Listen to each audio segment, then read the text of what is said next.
What if you could accelerate brain science? Alzheimer's, autism, Parkinson's, mental health, learning faster. I mean, how many things does your brain relate to? And so I'm proposing 3 steps here to dramatically accelerate brain science. This has a big impact on the federal budget, a big impact on every American, and it has, I think, a very big impact on job creation, because health will be the biggest sector of the world economy, and as people get wealthier around the world, they're going to want to buy better health products, and if we are the leading producer of better health products, they're going to really be interested in what we're doing, and they're going to buy from us, and that creates very high value-added jobs and brings tremendous amounts of foreign capital in the United States. So the 3 things are, first, I'm for zero capital gains tax, so we bring hundreds of billions of dollars into the US, because what you want to do is make it very easy for a scientist with a new idea to find capital to start a company. Imagine you had the mental equivalent of 70 Apples or 70 Microsofts, where somebody has a big idea, they go out, they start a company, and 10 years later they're employing 20,000 people, selling worldwide. You want to accelerate the rise of small biologically based companies. Second, you want to fundamentally change the Food and Drug Administration to a new model. The current Food and Drug Administration stops new medicines. Their vision of protecting you is to not let things through.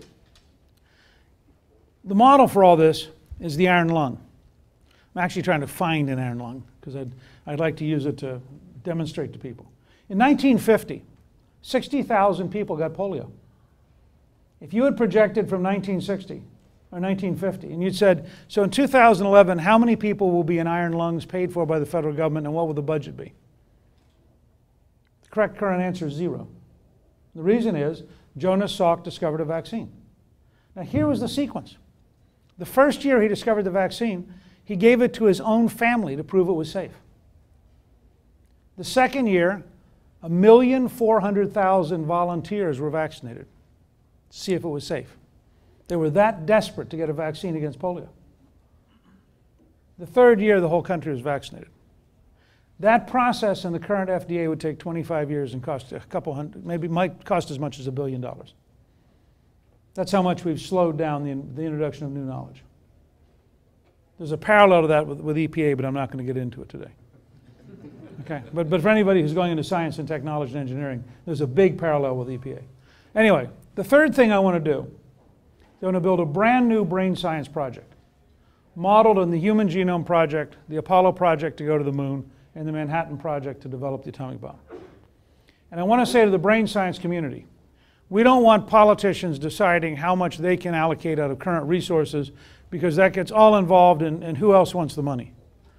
We've got, just in Alzheimer's, forget Parkinson's, autism, mental health, Alzheimer's, we got $20 trillion sitting on the table. Brain scientists tell us if you slow down, you don't have to cure it, if you slow down the rate of onset, because it's largely a disease of aging, if you slow it down by 5 years, you save between $8 and $10 trillion. They have this entire super committee looking for $1.5 trillion. If I walked into them and said, I can get you 5 times that amount of money, they wouldn't listen to me for 1 minute. Because it's Lincoln's point. This is new thinking. This is a new approach. It's different. So the question you ought to ask yourself, and you could go to the business school and ask them to work this out as an investment question. If you have $8 to $10 trillion in savings on the table, what size investment is worthwhile to save 8 to 10 trillion? Now, all of you understand this model because all of you change oil in your car, so the engine doesn't freeze up. I had a friend who once didn't do that, and they had this red light. It was his first car, and he came out of a family that didn't educate him very much, and he couldn't figure out why this red light kept going on. And one morning his engine froze, and he actually had to get a new engine. And ever since, he became a fanatic about changing oil. So all of us understand the idea of investing to avoid cost. So what's it worth to save 8 to 10 trillion? It's worth a heck of a lot more than we're spending right now.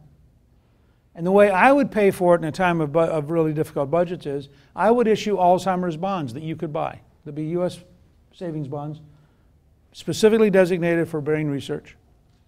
And the agreement would be, if we get the 5-year postponement, and we save the money, the first slice of money goes to pay off the bonds.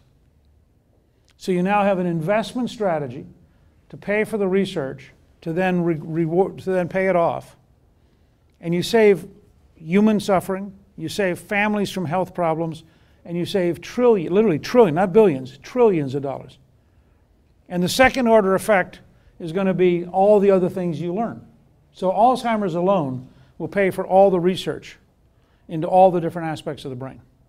That's how big it is. Now, this is fundamentally different. I can assure you this number 8 will become very controversial.